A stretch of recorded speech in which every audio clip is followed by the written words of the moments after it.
Good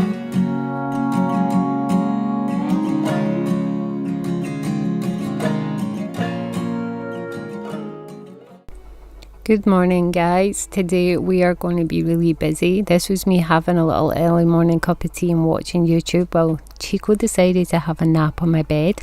This dog sleeps in the weirdest ways. It just was like amusing. So I started off my day with YouTube and a cup of tea before we're going to get on with things today because we've got a lot to do. So we started off our morning with a walk early down by this large pond meadow place. We'd actually drove past here a few days ago and spotted it for the first time. There was a huge pond here and it looked pretty nice. We had seen some people with dogs walking down here, that's why we decided to come. It does appear to be private property, but in Scotland the Roman rights allow you to go walk in places as long as it's pretty obvious the public use it. This well-worn path that we're about to walk, we've seen dog walkers on it already, so we knew it would be okay. It's not properly fenced off either, so you know, that's just how Scotland is. The Roman rights means you're allowed to walk pretty much anywhere. So we decided to take Chico on this little adventure and we were heading for the large pond that you can't see yet, but look how pretty this is even though it's basically a grassy meadow. This is literally 3 minutes away from where we live along the motorway, and it was just another new little place to go explore. We live near so many nice nature places where we live, even though we're one of the biggest towns in West Lothian. You always have to check for Chico though, because he has a tendency to walk right behind you at your heel, so when you look back you don't see him, and we keep thinking we lose him. Especially in long grass, you have to constantly check for him because he's so tiny. Chico is the most walk loving little chihuahua ever. He's like a regular dog. He just loves to go out exploring and acting like dogs do, only pint size. This was the loch. There was a swan and I think it was a duck or something on it, and when we got down there the duck was actually really friendly. It came right up to us. It was not aggressive at all. It was interested. It was looking to see if we had anything to feed it.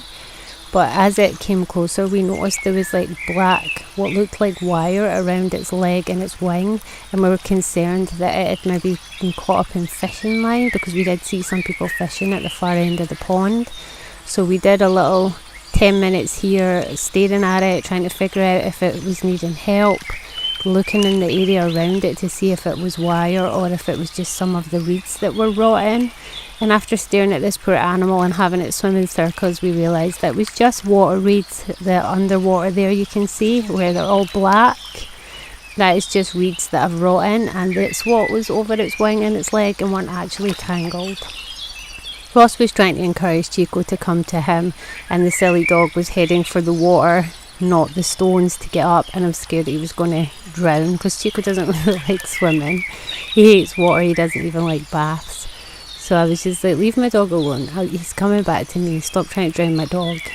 Chico is so adamant to get to Ross though, and then he realised he couldn't go that way. He's not the brightest of animals. He's a bit special sometimes. But yeah, ignore the lovely cameramanship. This was actually my son taking this video. And Chico's like, nope, I tried, I couldn't do it, I'm not coming back, don't fool me. So this was like a wee early morning 8 AM walk. We do this quite regularly if it's a nice day, just to get out of the house, to get motivated, just to have some sunshine. And because we live surrounded by lots of pretty things. There it's that awful black stuff that we thought was fishing wire because of the way it was wrapped around its wing and leg. But as you can see, this one's absolutely fine. And I did not have to go wading in, getting soaked in, wrestle a swan and untangle wire from it, which was what I was 100% planning on doing. We used to run an animal rescue for exotic animals and wild birds, and it would not have been the first time I've had to wrestle an extremely aggressive, massive wild bird to help it in some way. We one time had a falcon, I think it was a falcon, it was a buzzard, sorry, which had been injured, and we had to wrestle that big thing into a cage, take it to a vet, and it needed antibiotics administered 3 times a day. And this thing was aggressive, and I had to get in its cage 3 times a day and hand feed it the antibiotics in raw meat. Big gloves, big suited up. But you know, when it comes to birds, I'll just get in there and get about it. I've named him Terence. He looks like a Terence. But he always flies away if I get too close, so this is as close as I can get. But I can zoom in with my camera. He's a very pretty pigeon. He's got such a pink belly. And he's got some nice colours, like slightly rainbow effect feathers on his back and sides. He's so cute. Hello, Terence. Oh, Terence, why are you swiping off the table with your feet, boy? Oh, I was going to say he's off, but he's not. He's there. He's going to fly away. Where is he? Has he got braver? Let's see.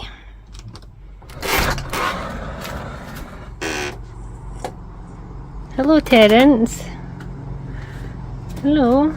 Are you just going to stay? You actually let me come out.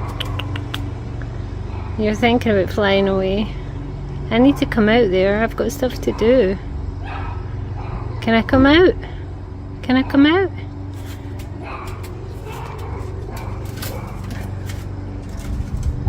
Oh, he's getting braver. He normally flies away the second I open the door. But you're being a good boy. Hello. He's gonna fly away. He normally goes to the shed rooftop. No? What about if I come a little bit closer? Eh? There we go. I knew he was gonna go. He was thinking about it. Okay, so as you can see, this is us getting wood for the fence. Ross chucked Chico up there. Poor little thing looks traumatised. Chico is a massive coward with anything. You stick him on top of something like this and he just looks scared. So I rescued him, but this was us unloading the wood to get started on double-siding the fence. We've been meaning to do this, I'm not even joking, for about 8 years. But we were the ones that originally built this fence, and it cost a lot of money when we did it, and the neighbours were supposed to put in half the money and never, so we just never got round to double-siding it until now. Unfortunately, the neighbour who lived here literally moved out a week ago, so we're doing this after they've moved out, after them also asking us to do this for about a decade. As you can see, their garden's a bit of a mess because they've not been living here for about a week and a half now. So while Ross was double-siding the fence, I decided to go and weed to the garden for the absent neighbour because we'll have new people moving in soon. And seeing as we were going to the bother putting up the other side of the fence, I decided to make the garden look a little bit tidier. So this green stuff is algae. Look at Chico peeking through because he was in our garden. I sprayed the entire fence with algae killer before we put this up so it would kill it all even though it was all covered. And this is how the new side of the fence, and look, it's all nice and weed free. Ross said I was a weirdo for doing that, but I just couldn't bypass weed in the garden. It looks very good, and from our side it's going to give us so much privacy. We've been meaning to do this for the longest time. You know what life is like. So from the other side, this is what it looks like. Thankfully, I only did one coat of paint on the fences, and now I can give it its second coat of paint, and it'll all look really nice and private. But we do have the other side of the garden to do. It means we can now move on. This is the leftover fence waiting to be used on this side, but we have to take down the deck and move the greenhouse to do it.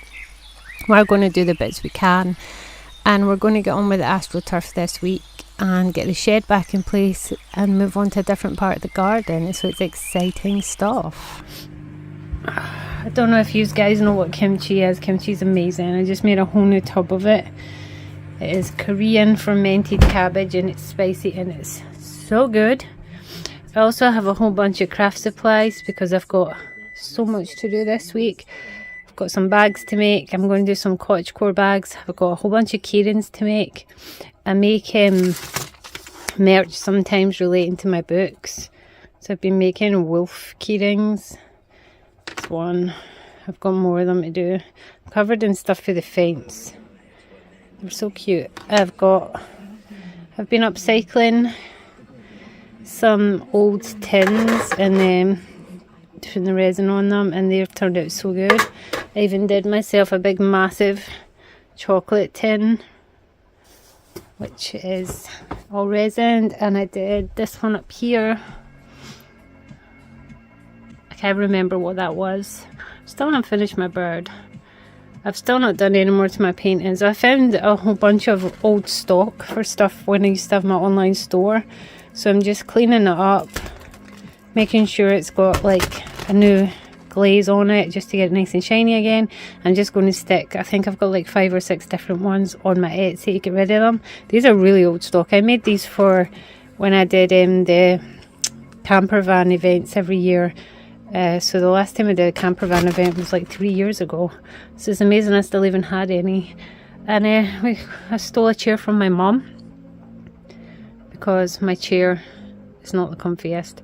So hopefully this one will be better. And I'll show you when I get working on things. I've got an awakening giveaway to do, so I'm making some awakening stuff too. Which, if you don't know, awakening is my werewolf book. I thought I would give you a little update on the front garden now that more of the flowers have come out and it was a sunny day for once, even though we had rain for like a solid 3 weeks. So while Ross was working on stuff, look at it, it's starting to get really filled out and look pretty. There are still so many flowers to come up, so it's looking a little more green than flowery right now in this video, but it will change so fast over the next couple of weeks because of the summer coming. These are some of my favourite flowers. I love lavenders, although this one dies every year and I have to go and buy a new one.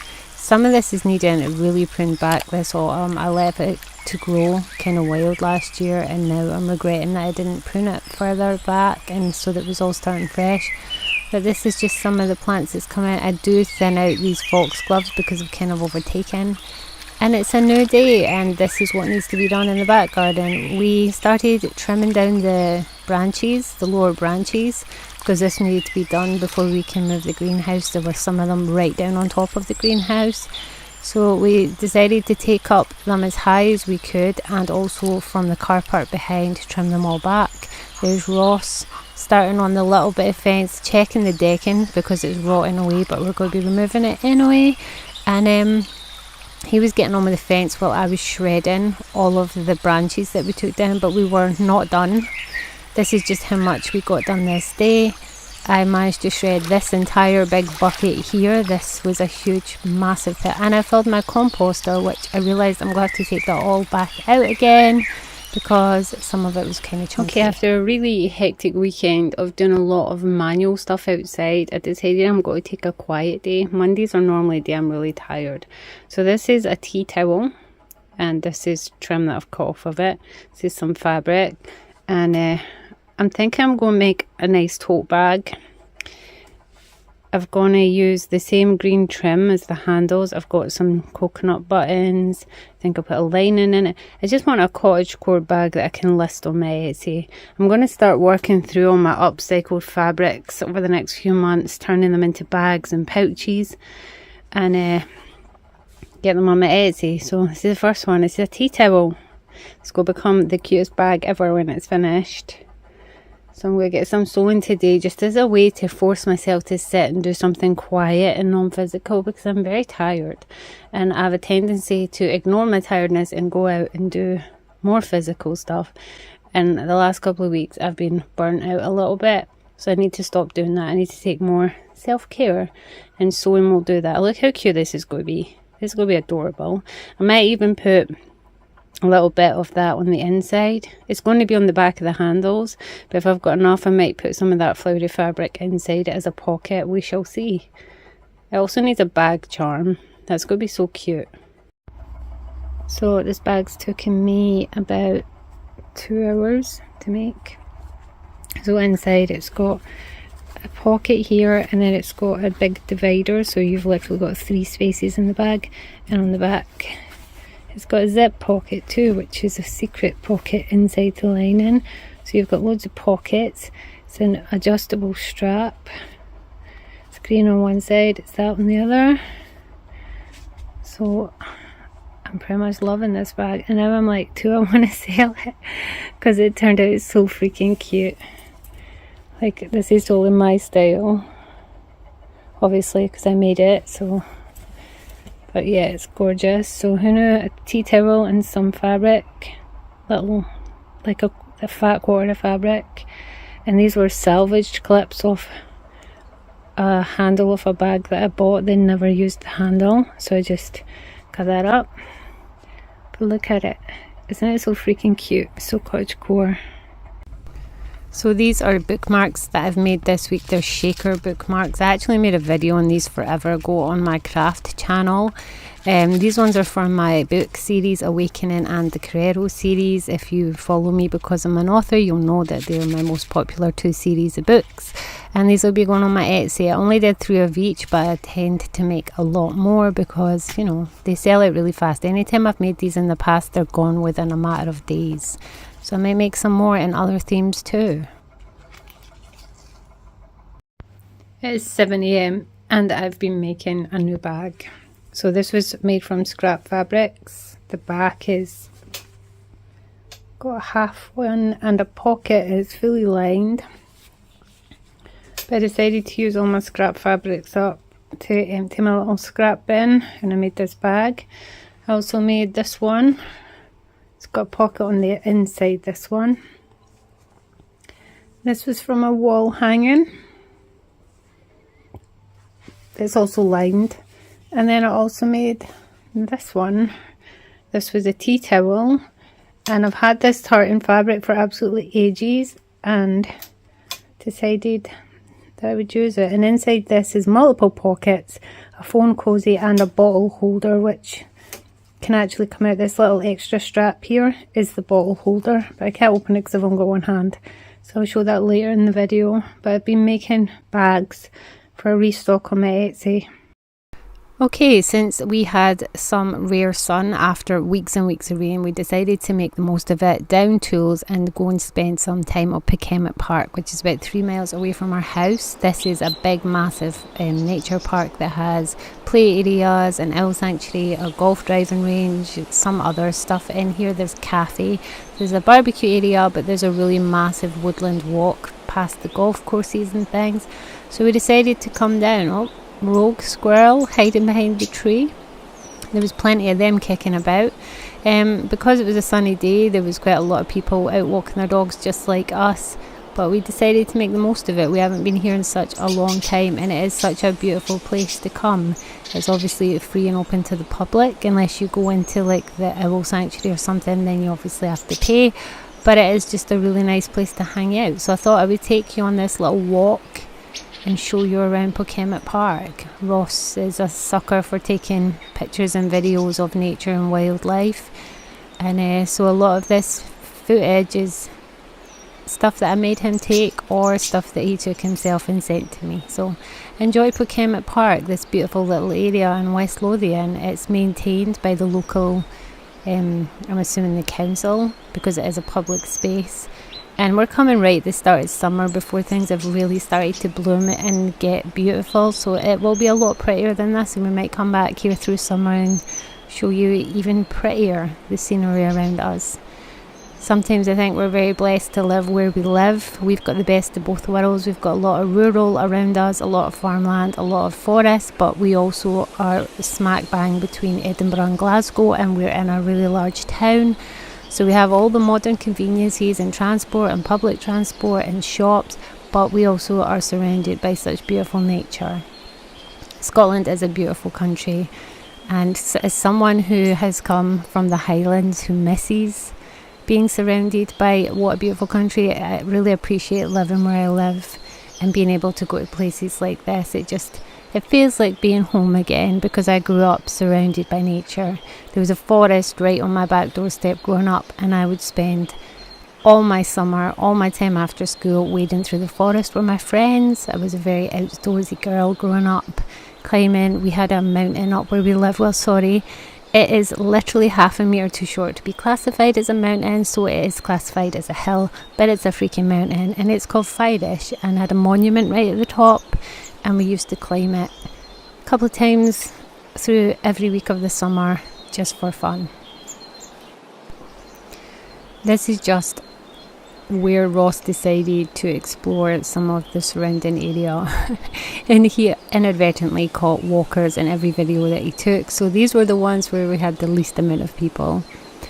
The water is looking kind of brown right now, but that's because we've had so much rain, and he had to take a video of this ginormous tree I think it was a little bit too close for you to appreciate the humongousness of this tree. It's the kind of tree that you cannot get your arms around. You stand on one side and you can't even get halfway around it.